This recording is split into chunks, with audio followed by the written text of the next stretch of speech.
Alors, bonjour les amis des couteaux, ici c'est Jean qui vous parle. Alors cette semaine, pour notre vidéo de désassemblage et entretien, on a le Amari Peak. Alors comme je vous avais dit à la dernière vidéo, c'est un couteau qui se compare très bien à la précédente vidéo. C'est pour ça que j'ai voulu... Donc, les deux, c'était le Kaiser Grazioso.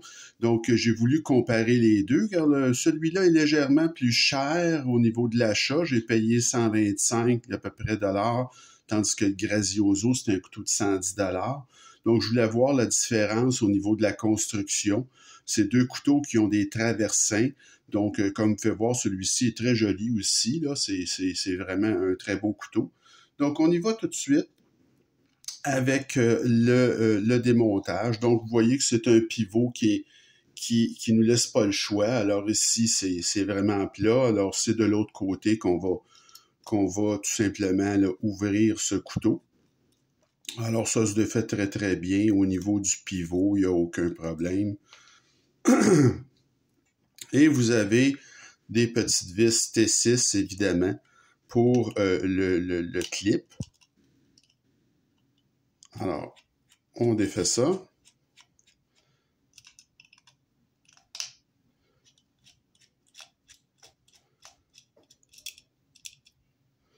Alors, c'est deux vis qui sont de la même longueur. Il n'y a pas de problème. On va mettre ça de côté. Et vous avez ici des vis de support. Donc, c'est encore du T6. Ce couteau-là, c'est un couteau qui a un espaceur arrière qui est assez important, comme vous pouvez voir. Donc, c'est un couteau pratiquement sur toute sa longueur qui a un espaceur, là. Alors, la petite vis ici s'enlève aussi très bien. Et ça, cette vis-là, moi, je suis sûr, c'est une vis de support pour la partie ici qui est en fibre de carbone, mais je vous cacherai pas que c'est pas de la fibre de carbone pleine, là. Alors, c'est de la fibre de carbone, c'est ce qu'on appelle un stratifié, là. Alors, vous voyez que cette vis-là, elle est plus courte. Alors, c'est une petite vis, là, qui est vraiment plus courte pour, justement... Alors, si on regarde ça, ce que ça donne, là, alors, vous pouvez voir que le stratifié ici de manche en fibre de carbone, qui est très joli, là, hein, s'enlève indépendamment, donc contrairement au Grazioso. Et vous avez ici une vis additionnelle pour le traversin. Donc, c'est une toute petite vis qu'on va défaire. Et vous allez voir, ça va donner... Vous voyez, celle-là, elle est vraiment encore plus courte que les deux autres, là. Donc, c'est vraiment très, très, très court. Et vous voyez le traversin ici, qui est probablement en laiton, là, s'enlève très, très bien. Alors, une fois ça fait, on va démantibuler le restant du couteau. Alors, ça se défait très, très bien, comme vous pouvez voir. Donc, vous avez ici des montants en laiton avec un côté là, plat pour le pivot, ce qui est très, très bien. Vous avez ici le roulement, le pivot est tombé. Donc, vous voyez, on peut regarder ça tout de suite. Alors, le pivot, c'est un pivot qui a une face plate dans sa partie la plus haute. Alors là, encore, aucun problème. Ce qu'on veut, c'est que ça soit pas, comme on dit, free spinning, là. Et vous avez des très beaux roulements à billes. Vous avez par contre ici ce qui vient de me tomber dans les mains. Vous rappellerez que le Grazioso avait un cran d'arrêt intégré à la lame, ce qui, je vous avais dit, est supérieur à ce genre de petit cran d'arrêt-là. Alors ça, c'est un cran d'arrêt amovible. C'est moins bon dans mon livre à moi. C'est moins bon. Alors, on fait tout simplement le planter ici, puis bon, c'est notre cran d'arrêt, mais je préfère de loin un cran d'arrêt intégré à la lame. Normalement, là, sur des couteaux plus chers, c'est ce qu'on est censé retrouver. bon, ça peut être quand même très efficace, là, même si c'est pas le cas. Je veux dire, je dis pas que c'est pas bon, mais entre les deux systèmes, je vais préférer un cran d'arrêt intégré à la lame. Pour ce qui est des roulements à billes, alors c'est très très bien. Vous voyez que c'est deux rondelles de nylon finalement, mais qui emprisonnent le mouvement à billes. Et il y a beaucoup de billes et ils sont de belle grosseur. Donc, rien à redire à ce niveau-là. Et pour ce qui est du reste, vous voyez que le couteau est neuf, alors c'est très très propre, là, à peine un petit peu. Et ça ici, c'est l'espaceur arrière qu'on n'enlèvera pas pour rien, mais c'est très facile à enlever. Regardez, là, il me vient même, je peux même l'enlever, regardez, il vient des mains. Donc c'est très très facile, c'est bien fait. Donc il n'y a pas de problème avec ça, on va le réinstaller tout de suite, là. Donc, c'est un couteau qui, en gros, je vous dirais, c'est bien construit, là. C'est pas un couteau qui me déçoit, là, comme je vous dis, à part que, bon, il y a la stop pin, là, comme on dit, qui aurait pu être intégrée, mais bon, ils ont décidé de faire une stop pin là, qui est plus traditionnelle, je vous dirais. Alors, c'est pas bien grave, là, tout ça. Alors, on remonte tout ça maintenant. C'est quand même, ça devrait être assez facile. Donc, vous avez ici, je ne mettrai pas d'huile parce qu'il y en a suffisamment. Le couteau est parfaitement propre. Alors, on met tout simplement le mouvement à bille à sa place. Et on vient replacer ici immédiatement la lame. Faut pas oublier de venir installer notre petite stop pin, là, justement, qui est amovible. Alors, on vient installer ça.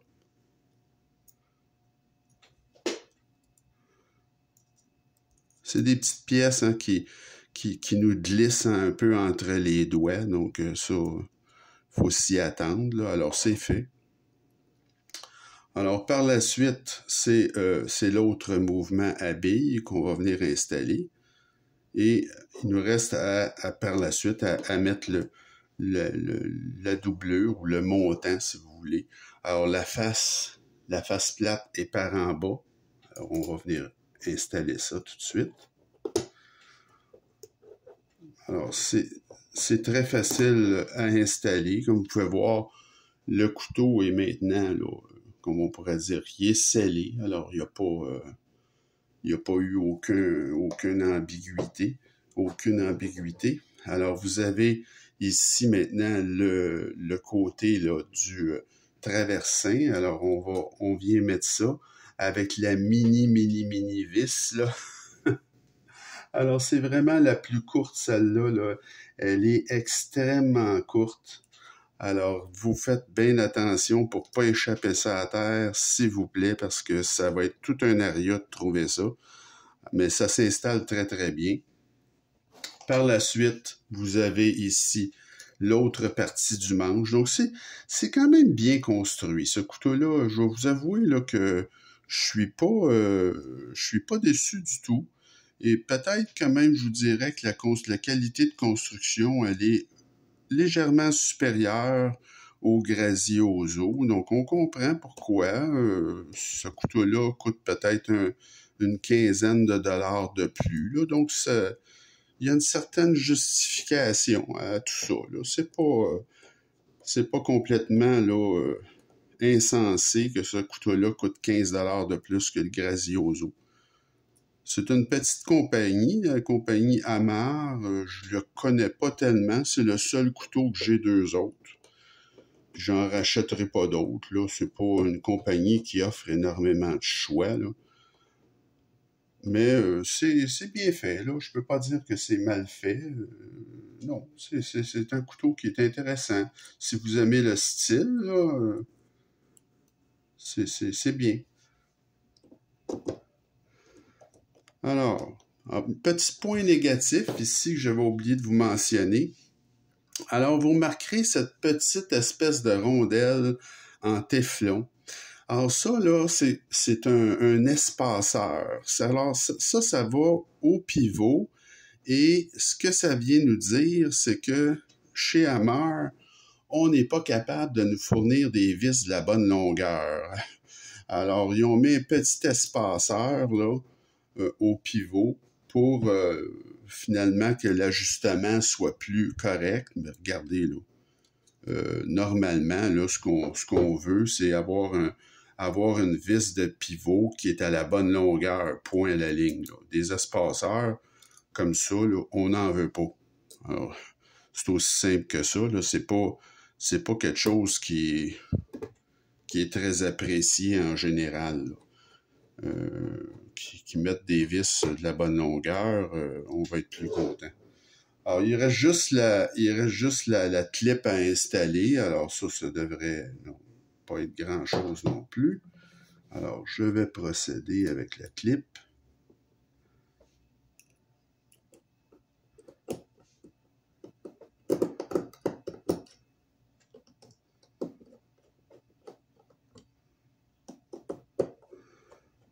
Et voilà. Alors, il reste juste à regarder qu'est-ce que ça a l'air maintenant au niveau de l'ajustement, si on a des ajustements à faire au niveau de la lame. Alors, vous voyez, ce couteau-là ici, c'est pas un couteau qui est parfaitement centré. Alors ça c'est un point négatif à son dossier, là. On va ajuster le pivot un peu, mais je vais vous avouer que c'est pas la grande histoire, ce couteau-là, au niveau du centrage. Parce que vous voyez, là, ici, je l'ai centré, là, en dévissant le pivot. Mais, ce que ça donne, par contre, ben, il y a pas de jeu, là. Je peux pas dire qu'il y a de jeu, mais c'est un pivot, là, qui est peut-être un petit peu lousse. Alors, ce qu'on va faire, c'est que, pour l'avoir parfaitement centré comme ça, on va lui mettre vraiment, lui, ça en est un qui en a besoin. Notre ami ici, le Loctite. Alors, le Loctite bleu, pour ce couteau-là, je vous dirais, là, il est pas mal nécessaire. Parce que sans ça, si le pivot se dévissait le moindrement, on aurait du jeu de lame. Alors, pour éviter que ça arrive, on va venir mettre un petit peu ici de Loctite à notre pivot. Alors, ça, c'est pas nécessaire d'en mettre beaucoup, comme je vous dis. Là, voyez-vous, j'en ai mis, suffisamment, je crois. Là, bon, là, il y en a trop. Alors, ce qu'on va faire, c'est tout simplement venir revisser tout ça et on va, à ce moment-là, trouver l'ajustement qui nous convient. Alors, et à ce moment-là, on laisse le couteau. On va laisser le couteau vraiment sans y toucher pendant 24 heures. Ça, c'est bien important parce que c'est là que le Loctite en question va finalement sécher et va nous laisser, après ça, il est censé, on va essuyer tout ça, et il est censé laisser le couteau le pivot toujours au même niveau. Alors, c'est ce qu'on recherche. Hein? Alors, vous voyez ici, légèrement, pas tout à fait centré, je vous dirais. Donc, ce couteau-là, pour être centré, il aime bien avoir un pivot qui soit pas trop serré. Alors, on regarde ça. Qu'est-ce que ça donne? Alors, vous voyez, il n'est pas tout à fait centré ici. Donc, on va essayer d'aller chercher la position idéale. Des fois, en dévissant un peu, vous voyez, là, il est trop sur l'autre côté, donc il est trop dévissé. En mettant un peu de pression sur la lame, ça peut aider, mais c'est pas un gros... c'est pas un gros plus à son dossier, ça, disons. C'est un couteau... il semble avoir un petit problème d'ajustement là, pour avoir la lame parfaitement centrée. C'est pas rien de grave. Là. La lame, elle accote pas ni sur un côté ni sur l'autre. Elle est presque centrée. Mais la perfection, ça semble être difficile à aller chercher avec ce Amari Coupe-là. Ce Amari Peak. Donc, ça, c'est pas tout à fait à son avantage. Voyez-vous, là, je l'ai parfaitement centré. Par contre, on va voir ce que ça donne. Il n'y a pas de jeu. Alors, voyez-vous, là, je l'ai la bonne position et on va laisser le couteau complètement sans y toucher pendant 24 heures. Et à ce moment-là, ça devrait fixer le pivot à cette place-là, puis vous ne devriez pas avoir de trouble. Il ne faut pas que ça se dévisse du tout parce qu'il est déjà pas très serré. Alors, ça fait le tour pour notre hammer épée. Quand même une révision, je vous dirais, là, qui est très acceptable. Là, c'est pas la grande histoire, mais ce n'est pas non plus un couteau qu'on pourrait qualifier de mal construit. Alors, notre prochain vidéo de désassemblage, c'est ce petit couteau-là ici, qui est tout en titane. Alors, lui, c'est un Viking Sangun. Alors, c'est un petit couteau si vous aimez le titane, bon, ben, vous ne voulez pas vous ruiner. Ben, c'est un petit couteau qui passe partout, là, qui fonctionne très, très bien. On va regarder comment c'est fait à l'intérieur. Puis, comme je vous dis, j'ai payé ça 85 $. Donc, c'est quelque chose qui est abordable, là. Écoutez, c'est juste pour dire que c'est pas un couteau budget quand même, là. C'est du titane, anodisé vert. C'est un couteau qui a une belle gueule, là, qui passe partout, comme je vous dis, qui est très facile d'utilisation. Donc, on va regarder comment est-ce que c'est construit. Et je vous reviens donc dans les prochains jours avec cette nouvelle vidéo. J'espère que ça vous a plu comme vidéo. Et si vous avez des commentaires, ben écrivez-moi et je vais vous répondre dans les meilleurs délais. Continuez à vous abonner à ma chaîne et je vous souhaite une bonne fin de journée. On se retrouve très bientôt. Salut!